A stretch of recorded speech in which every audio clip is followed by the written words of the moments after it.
আজ 2025-এর লাস্ট দিন, তাই শুরু করছি jingle bells jingle bells jingle all the way.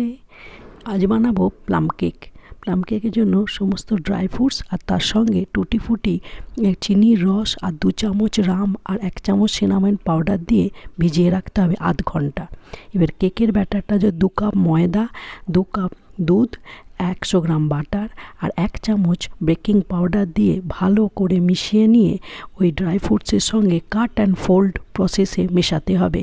মিশিয়ে 20 মিনিট মতো রেখে ভিজিয়ে, এবারে যাদের ওভেন নেই তারা কী করবেন, একটা পাত্রে নুনকে প্রিহিট করতে দিয়ে দিন।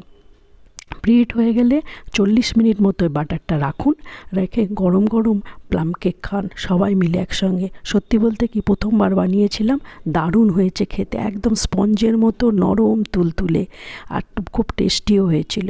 তাই সবাই মিলে এনজয়